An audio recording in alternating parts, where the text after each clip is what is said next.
Let me give you the day that turns your life around as quickly as I can. I got 4 parts to the day that turns your life around, and then we're finished for the day. Number 1, disgust. Disgust. Disgust is a negative emotion, but it can have a very positive, powerful effect. Disgust says, I've had it. What an important day that could be. I've had it. Wow. I met a beautiful, powerful, accomplished executive lady in New York. The company invited me to come in. This lady was the vice president, extraordinary lady. I got to know her and I found out her story. I said, how did you get here? Big income. And she never went to college, never went to university. I said, how did you get here? Executive, powerful, income. She said, well, let me tell you part of the scenario. She said, when I was a young mother a few years ago, she said, one day I asked my husband for $10. And he said, what for?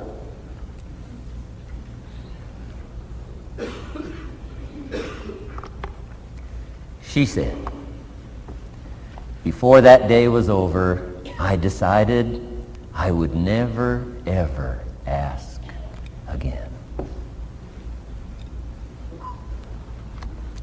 She said, I started studying opportunity, found it, took the classes, put myself through the schools, did the scenario.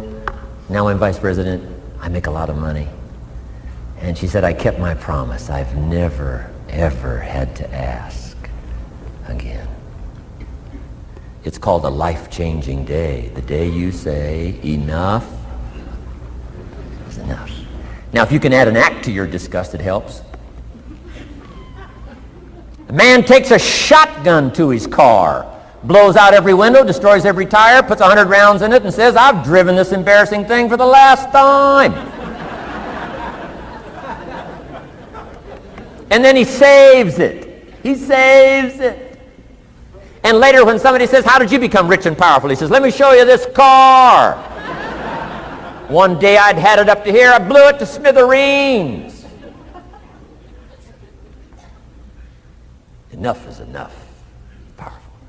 Here's the last 3. Next is decision. Decision making is a life-changing day. If you went home today and in the next few days cleaned up a list of decisions, it could furnish enough inspiration for the next 5 years, 10 years. What an inspiring day, the day you can bring yourself to decide. And here's the 3rd one, desire, wanting to bad enough. Who knows the mystery of that? We don't know. But here's something I do know. Sometimes desire waits for a trigger, waits for something to happen. Who knows what the happening may be? A song, the lyrics, a movie, the dialogue, a seminar, a sermon, a book, an experience, confrontation with an enemy, a conversation with a friend who finally levels with you. Whatever the experience it is, it's so valuable. And here's my best advice. Welcome all experiences. You never know which one is going to turn everything on. Don't put up the walls. The same wall that keeps out disappointment keeps out happiness. Take down the walls. Go for the experience. Let it teach you. And here's the last one. Resolve. Resolve says I will. 2 of the most powerful words in the language. Benjamin Disraeli said, nothing can resist a human will that will stake its existence on its purpose. Shortly put, I'll do it or die. Best definition of resolve I got from a little junior high girl, Foster City, California. I'm going through some words one day. I got to this one and I asked the kids, who can tell me what resolve means? Some didn't know, some tried. Interesting. The last one was the best. Little girl about 3 rows back, she said, I think I know, Mr. Rohn. I said, what? She said, I think resolve means promising yourself you will never give up. I said, that's the best I've ever heard. She's probably giving seminars somewhere today, right? I mean, that's the best I've heard. I asked the kids, how long should a baby try to learn how to walk? How long would you give your average baby? Before you say, hey, enough's enough. No.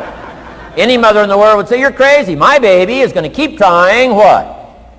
Until. What a magic word. I want you to write it down. Until. Promise yourself you'll read the books until your skills change. You'll go to seminars until you get a handle on it. You'll listen to it until it makes sense. You'll go for it until you understand it. You'll practice it until you develop the skill. Never give up until, however long that is. Step by step, piece by piece, book by book, word by word, apple by apple. Walk around the block, walk around the block. Go for it. Don't miss the chance to grow, and resolve that you'll pay the price until you learn, change, grow, become. Then you'll discover some of life's best treasures when you pay. Welcome back to Your Breakthrough. We're going to talk in this session about the exact formula for what creates long-term happiness, what creates unhappiness, what creates suffering, and what the antidotes are, of which there's only 3.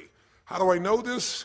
I've had the privilege of being with 4 million people now from 100 countries around the world in live seminars, and I've seen everything you can imagine. I mean, from the most successful people in the world to the singularly most challenged people you could possibly imagine. I've dealt with people with multiple personality disorders, 52 different personalities, and how to put them back together. And I've dealt with people with no personality who have a much bigger problem. No matter what the diversity of people I've dealt with and the diversity you've seen in this show, the ultimate question I'm always asking is, how do I help people to break through? The question is, what are you breaking through to? In essence, all of us at some level to feel alive have to always feel like we're growing. When people ask me, what does it take to be happy? I always tell them one word: progress. Progress equals happiness. Even if you're not where you want to be yet, if you're on the road, if you're improving, if you're making progress, you're going to love it. You're going to feel alive. On the other hand, it doesn't matter how successful you are. If you stop growing, you start dying inside. Now, how does this relate to this session on breakthrough? Well, I'll say it's really simple.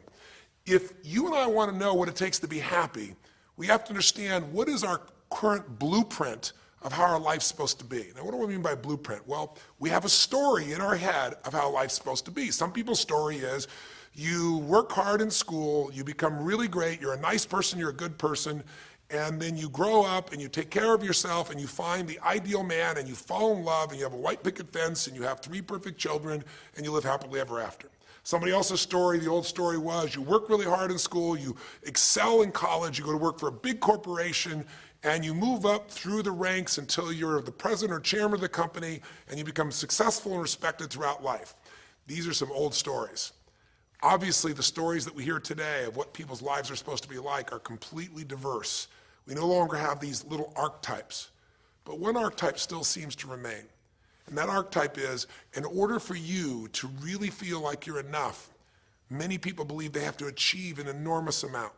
They may do it in different ways today. They may do it by building a company and taking it public when they're 27 or 25 years old, or they find and create a new technology, or they become a very special doctor. But we live in a culture in the West that teaches people that you're not enough unless you do something really special and unique, and we define special and unique in interesting ways.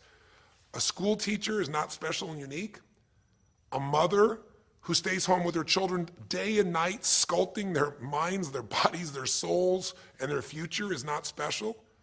We live in a world today where we treat teachers like they're nobody and pay them accordingly, and we wonder why our children seem to have challenges in learning and growing or being engaged in school.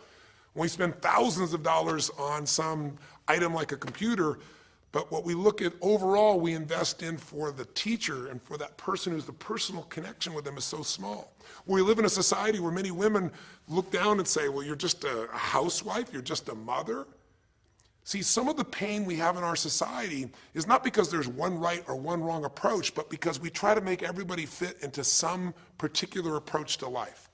Here's what's going to make you happy or make you unhappy in life. It's real simple. Let's do a quick test. If you're in a situation right now where you look at your life, I know there's an area of your life that you probably feel pretty darn good about. Even if you're not happy with your finances, I bet you feel damn good close to your kids.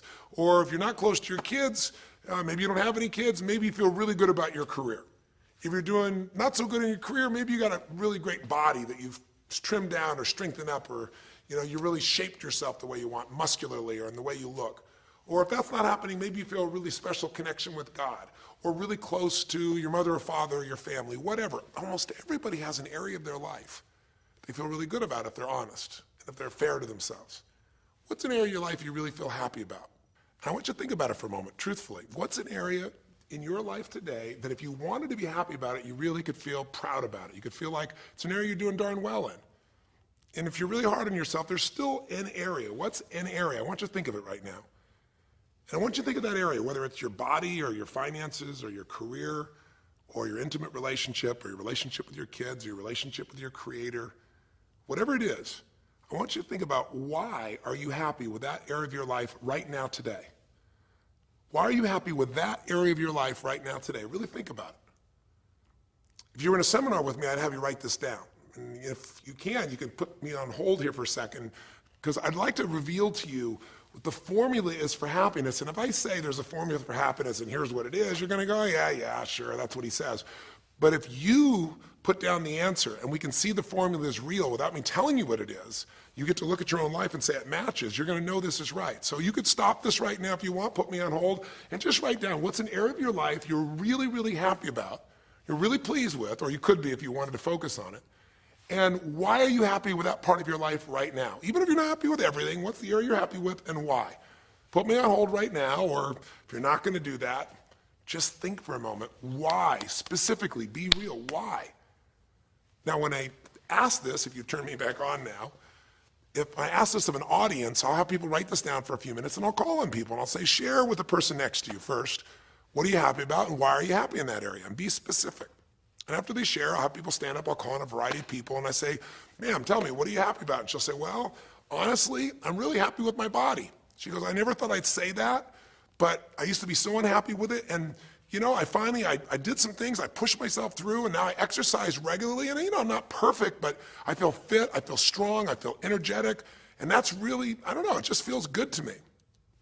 Now, I say to everybody, I'm now going to show you what the formula for happiness is, and it's real simple. I want to reveal it to you so you don't ever forget it.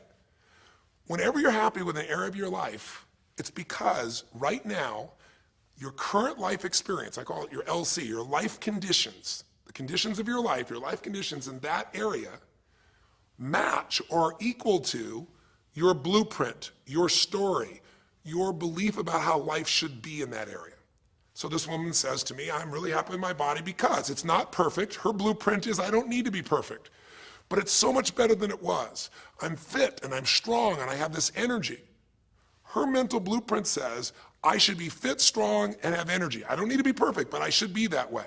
Well, when my life, my body matches how I think it should be, I feel good about my life. I'll ask somebody else. I'll say, you know, tell me an area you're happy with. Someone else will say, well, I'm really happy with my career. And why? Well, I'm doing better than I even thought I would be. I mean, I'm ahead of the schedule of where I hoped I'd be at this stage.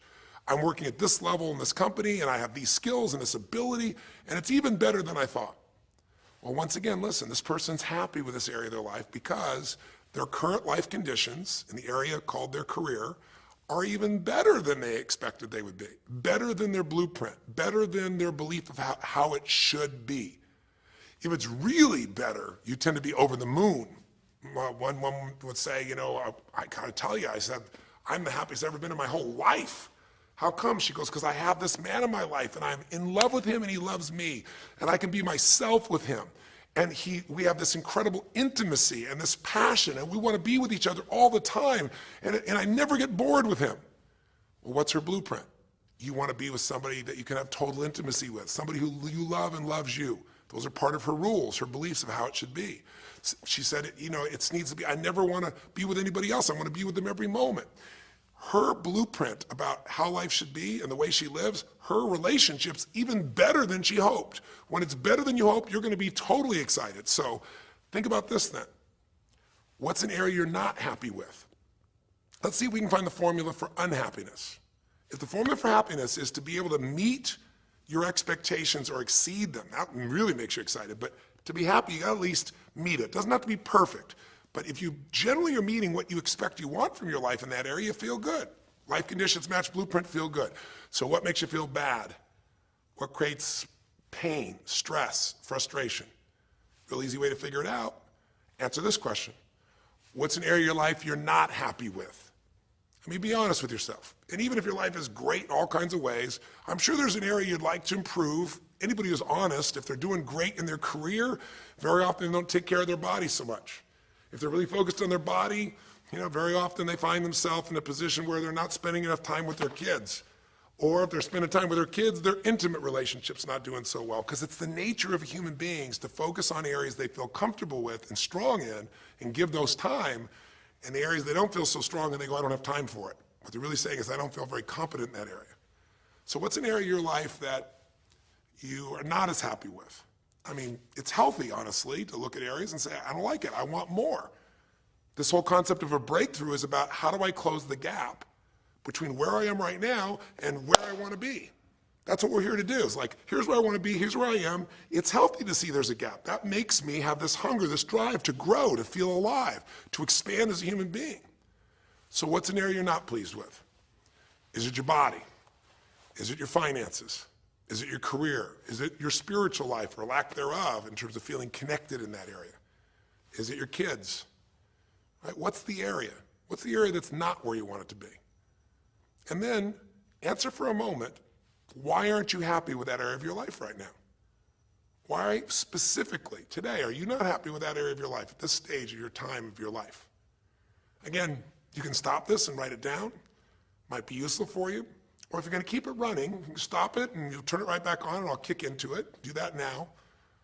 Or if you kept it running, then I'll give you what happens. I have people write this down and they don't like this exercise so much. Well, I don't like my body, or I don't like my finances, I don't like my career, I don't like the person I'm in a relationship with, I don't like myself the way I'm in relationships.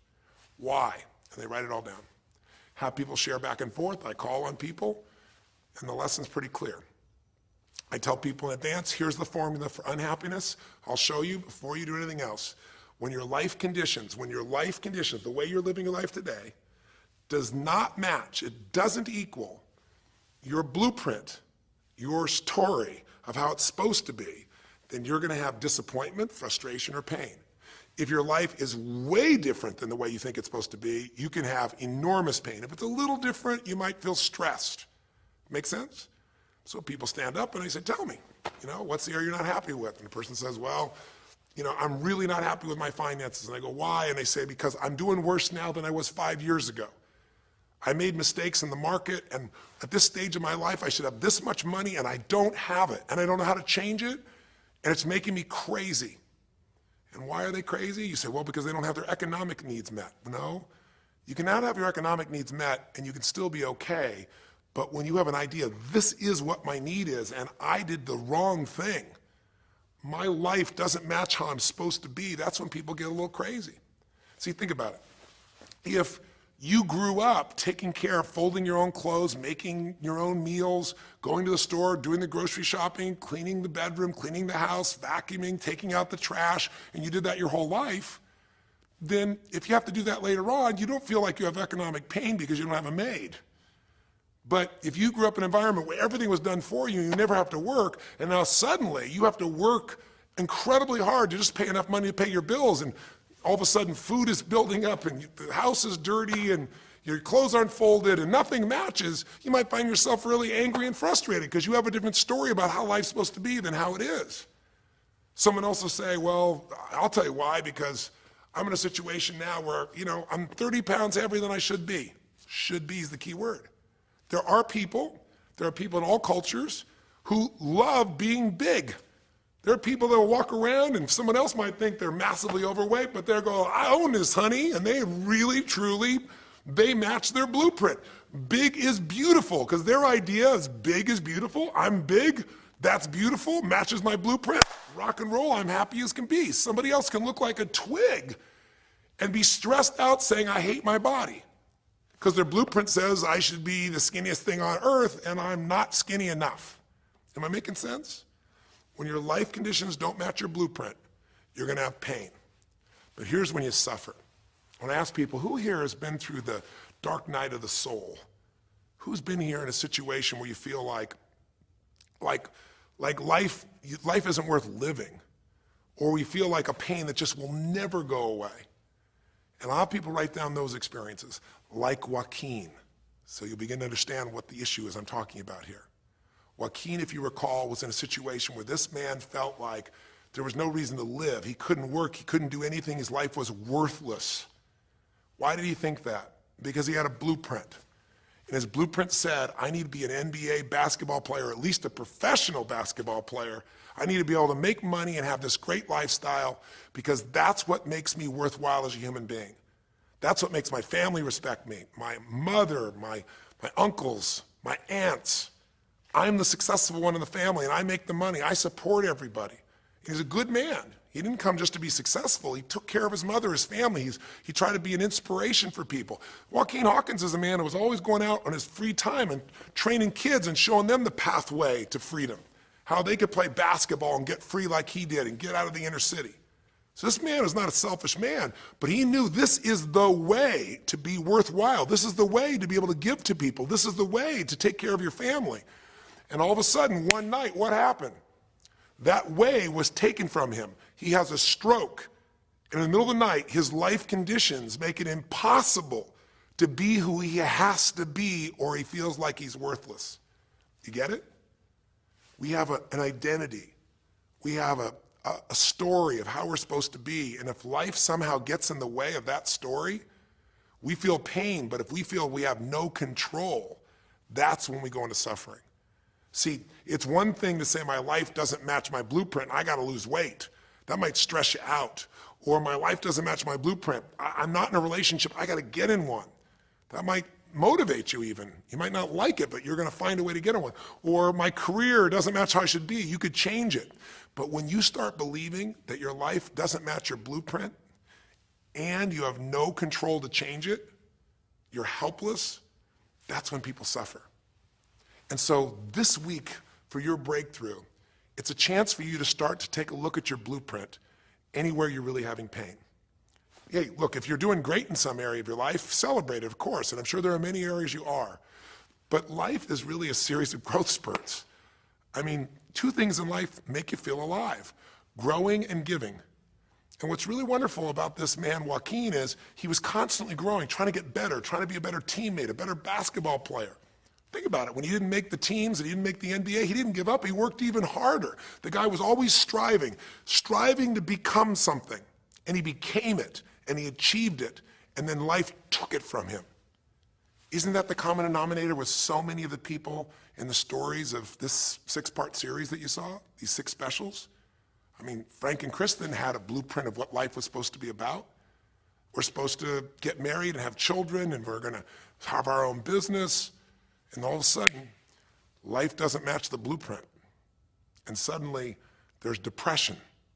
Because in their case, they said there's nothing we could do. But they were wrong. They were wrong because they discovered, and Frank discovered, I can make a difference to my wife. The chair, even though I didn't create this and didn't ask for it, this chair does not define me. I can become more than I was before. I can have the impact with my wife. I can have children. We had to change his blueprint because we couldn't change all the conditions of his life. Does that make sense? I couldn't get him to physically walk again. Maybe someday he will, but we can't count on that. What we gotta count on is that he can be fulfilled by seeing he isn't helpless. And I did that through a series of experiences that violated what he thought he couldn't do.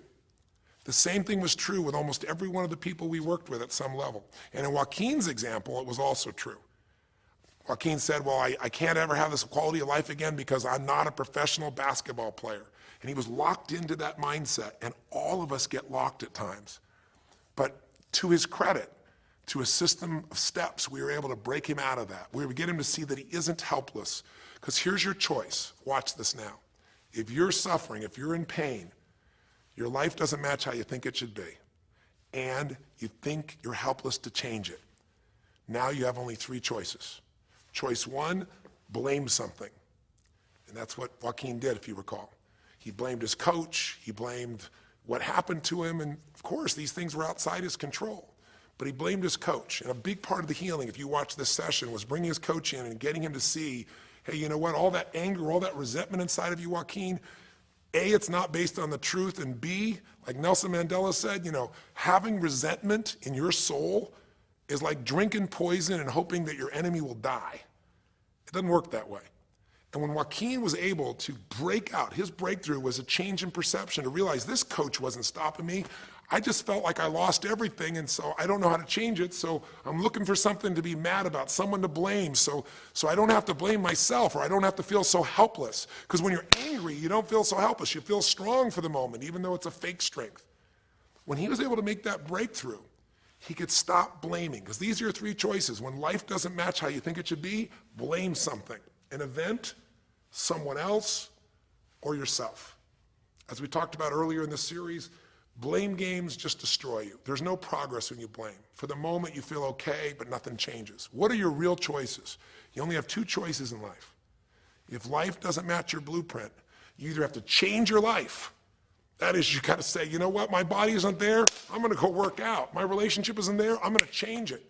You know, I'm not making what I got to make, I'm going to retool, I'm going to get a new skill, I'm going to go back to school, I'm going to start a business, I'm going to do something. You have to do something to change your life. Or, in order for you to be happy, if you can't change your life, you're going to have to change your blueprint. Usually in life, it requires a little bit of each. Does that make sense? And if you change your life and change your blueprint, you can have an extraordinary life. And what you witnessed this man do was once he let go of his anger and his denial, once he started to look at things, he began to find by spending time with his family that he was worthwhile being loved whether he played basketball or not. Of course, he'd love to play basketball, but professional basketball was no longer a part of it. And we got to get Joaquin to shift that. And Joaquin is a metaphor for all of us, because all of us are going to have times in our life when what we want or think life should be like isn't going to match how life really is. Those moments, if we blame, our life goes into pain. If we change, we can change our life and match our blueprint. But we have to also know when it's not within our control. And that's how we're able to make a shift and change what our story is for our life, what our expectations are, not by lowering them, but by changing what that model really is. I hope this makes sense to you. I'll give you a great example. Years ago, I do a lot of work with business people, celebrities, people of all kinds of walks of life. And I was dealing with a group of people, and they knew a very, very powerful celebrity. And to give that person privacy, I won't tell you too many details, so you can't figure out exactly who it is, but it would be a person who was very successful as a woman, who was extremely attractive by cultural standards, a woman who's had a lot of dear friends, a lot of deep respect.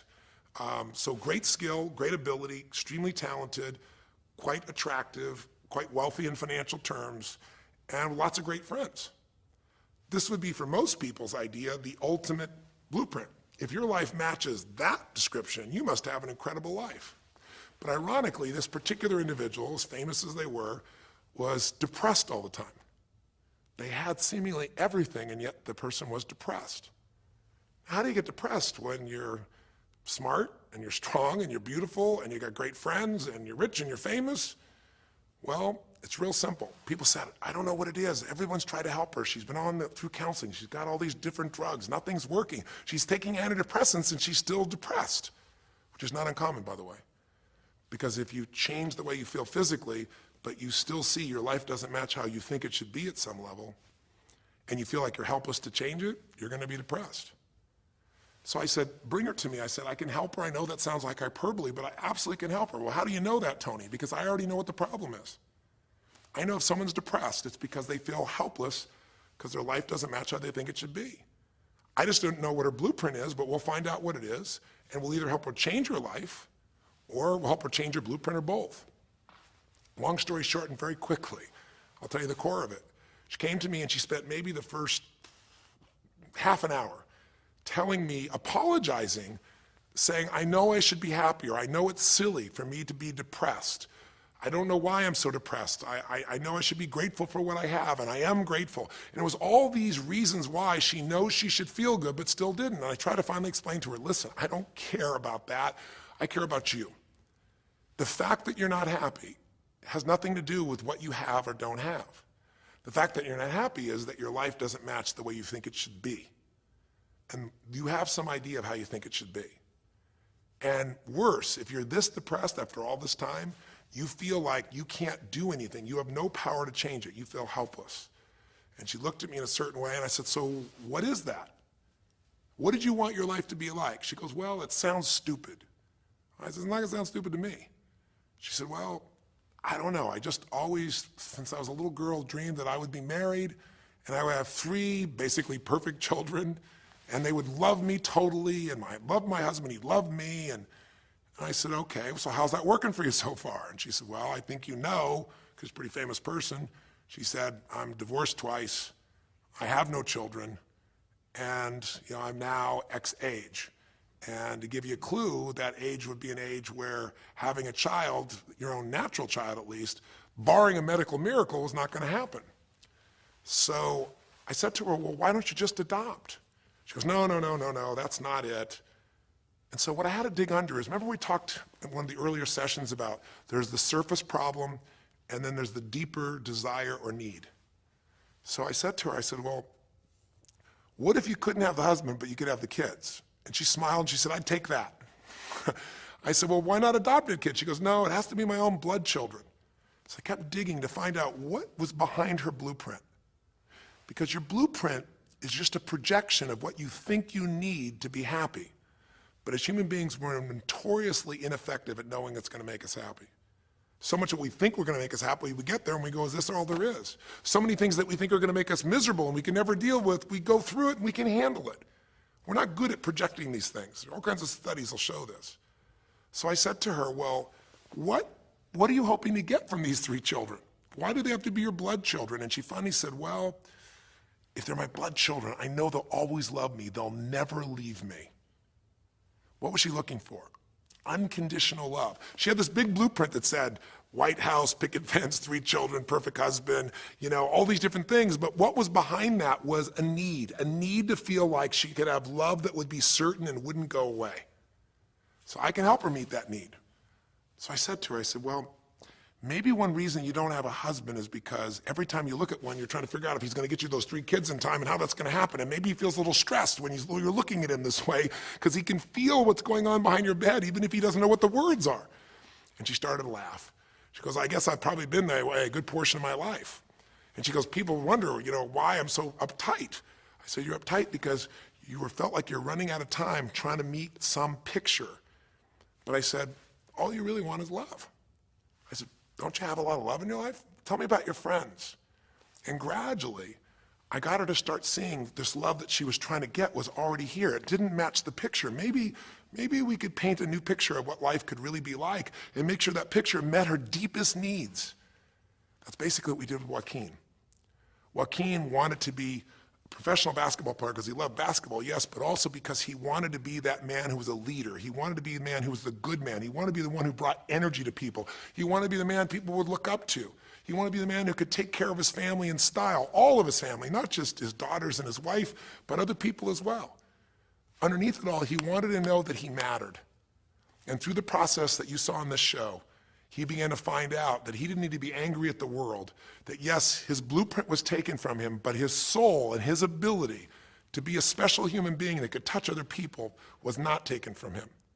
That maybe his real gift was his ability to inspire young kids, his ability to get himself to do whatever it took. How did he become a professional basketball player? Unbelievable discipline, unbelievable drive. He started bringing that to picking up trash, and the game started to change. He started to have fun there. He could come home and take care of his kids and pay his bills. That doesn't solve everything, but it gives him a way to suddenly regain himself. When he sat around with all of his family, and you saw part of those scenes, and if you watch little areas of browsing this week, you'll see some more scenes from his family where you see him beginning to realize they love me whether I'm rich or poor. They love me whether I'm a professional basketball player or not. They love me. That's what he was really after. And when he got that, it allowed him to let go and say, I can do other things. That doesn't mean he won't have challenges. We're all going to have challenges in our life. It doesn't mean that at times he won't wish he's doing more. But he's no longer stuck. He's broken through because he now knows I have control. I can change my life or I can change my blueprint. And when I do, I can fulfill it. I can start to feel that aliveness. Now here's the trap. What do you think happens once you fulfill your blueprint regularly? Once you figure out how to do what you always dreamed of? You always dreamed to live a certain way, and now you're living that way every day. Well, the human nervous system, the human spirit needs to grow. So pretty soon you'll get bored with that, and you'll come up with a new blueprint. That's part of life that's exciting. See, if you and I from this day forward are going to be happy, just remember what we've said. It takes 2 things, grow and give. A meaningful life comes from growing, that sense of progress, and it comes from having life not just be about me, but about we, doing something that makes me feel connected to other people besides myself. That growth, that sense of contribution fills a deep spiritual need that we all have. If you are unhappy in your life, you got 3 choices, really 2. Blame, that's not a choice, it's not gonna work. Don't blame someone else, don't blame the event, don't blame yourself, just figure out what you're gonna do to change your life. That's my specialty. If you like my coaching or my team's coaching, come visit with us, come to an event, come get a coach, come through a program, and we'll guide you through it more than just a few minutes like this, and we'll do it directly, in an environment that'll shift you. Or change your blueprint. You're gonna have to rewire what's going on inside, and that's what we focus on as well. So I hope this journey has been an interesting one for you. I hope it's opened up your eyes to what it takes to go from where you are to where you want to be. It takes changing your emotional pattern. It takes bringing presence to your life. It takes realizing you have no problems compared to somebody else and putting your life in perspective. It takes the ability to deal with those extreme stresses that happen in your life by questioning your limiting beliefs. And again, we'd love to coach you and show you how to change those in a permanent way where it happens automatically, just like lifting weights so often until the muscle's always there and you find yourself able to follow through. It takes for you to be able to figure out how to deal with crisis and how to turn it around. It takes facing your fear. It takes pushing yourself through what used to stop you. It takes putting yourself in a position where you connect to what's more important than just yourself, what you value than just yourself. And it takes, I think in this case also, the ability to realize that no matter what happens to you, you're more than that moment. You're more than the story you think you're supposed to be. And that even when you're not matching what you think you need to be, maybe there's a reason for that. Maybe you're having to find a different part of yourself that's going to fulfill you at a much deeper level. Sometimes failing to get your goal gives you your destiny. I can't tell you how many people I've known over the years who had an idea of what they thought their life was supposed to be like, and they didn't achieve it, and they felt miserable and upset and frustrated, and one day an opening happened, and they went, oh my God, thank God that didn't happen. I think it's Garth Brooks had a great song, and it's a song about when he was in high school, and he was in love with this girl, infatuated with her, and she didn't even know that he existed. And he prayed to God every day that she would notice him, that she would fall in love with him. And then sure enough, she never did. He was so disappointed. His blueprint didn't match. His life didn't match it because she didn't even know he existed. And he felt this suffering. He could do nothing to turn it around. Well, 15 years later, he became a guy named Garth Brooks, somebody everybody knew, and he could rock, stadiums with his energy and his song and his music. And he goes back to be at his high school reunion. I think it was his 15-year reunion, if I remember correctly. I don't remember the exact year, but all I remember is he said he saw that woman that he was so obsessed by. He was looking forward to seeing her. And now he was Garth Brooks, and he met her. And after he met her and spent some time with her, he wrote a song called Thank God for Unanswered Prayers. Sometimes not getting your blueprint's the best thing that ever happened, because the disappointment drives you to find something more important inside of you. Or not getting it makes you look for another aspect of your life, a spiritual aspect, a family aspect, a physical aspect. If you can just trust that life doesn't happen to you, it happens for you, then you can find in any situation a benefit that can take your life to the next level. I don't care if you're Frank and Kristen, I don't care if you're, Mandy and Scott, I don't care if you're Joaquin and Kim. Every one of us in our life is going to face situations where it feels like we have total trauma, something that's been taken from us. The real question is, what are you going to do with it? Some people just live in their story of what they don't have, and they have the right to do that. If Frank and Kristen lived in pain and felt bad, we'd all say they have the right to do it. It's the difference between what you have the right to do and what you deserve to give yourself and others. We have the ability to transcend whatever happens to us. There's something called post-traumatic growth. Very few people know about it. 2 people go through the same stress, one's destroyed, the other grows. What's the difference? The people that grow will not give up. They don't have any excuses. They find the way to break through whatever it takes. And when they do, 3 things happen. Number 1, they realize who they really are and what they're capable of. They realize they're so much stronger than they thought they were. And number 2, they deepen all their relationships. You want to know who really cares about you, who you love and who loves you? Go through some tragedy, go through some hard times. All your Facebook friends go away. Your real friends, your real family shows up for you, and you show up for them, and it deepens your relationships. And the third thing happens, if you can push yourself through and break through whatever challenges life gives you, is each time you have a breakthrough, you get stronger. And it almost like builds a psychological immunity in you, where suddenly, all of a sudden, it's like stuff happens, and you know stuff's gonna happen, and you're not scared of it anymore. Because after you've been through a stroke, after you've been through, losing the use of some of your body, your senses, after you lose a family member, and you break through to that, you get to the other side, it's like, give me your best shot, life. It's almost like there's this psychological immunity that says, I'm ready for whatever life will give me. I don't want challenges, but if they're here, I know I can handle them. That strength of spirit is what creates a sense of freedom and joy in life. And that strength of spirit basically comes from living a life where you are constantly and never-ending thinking away to improve yourself and to help others. That's my mission, and if we can serve you again in the future, I hope you'll check us out. There's 3 ways you can continue to participate with us. You can come to an event, come have an experience with us live at a weekend at our Unleash the Power Within or our Date with Destinies. I think you'll find it's very different than just sitting here talking to you quietly, sitting in front of your computer screen. It's a rock and roll environment. It's like going to the ballpark and having one person sitting there talking to you versus being in the ballpark or the rock and roll concert, with 50,000. There's an energy and a power that comes from it. Second is there's immersion. Here we talk for an hour, there's distractions and emails. There it's total focus, and we go for immersion where literally what we did here over 6 weeks, a few little conversations, all that happens over and over again, multiple times a day, and you get that shift. So come to an event or call up and get a coach. We have people that you can work with and have a free coaching session and make sure it's really valuable for you. But these are people that can check in with you to help make sure you break through, you make the changes you want to make in your career or your finances or your body or your emotions or whatever area matters to you. And finally, lastly, and probably most importantly, every day you got to feed your mind. Because every day most of us are turning on, some form of news. It shows up in our pocket, in our Blackberries or iPods or our iPhones, I should say. It shows up, on your computer constantly. It chases us, and it rarely does a good idea interrupt you. Really what you have to do is pursue the ideas, pursue the experiences that are going to change your life. And we have a way to do it called net time, no extra time.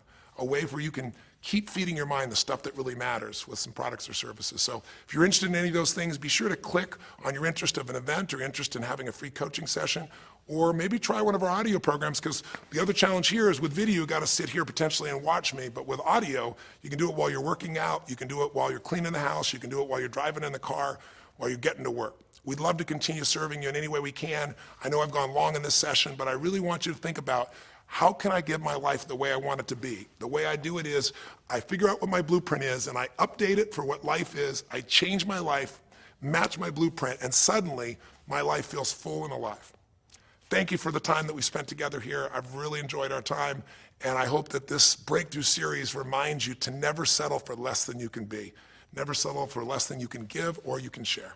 Live strong, live with passion, and God bless.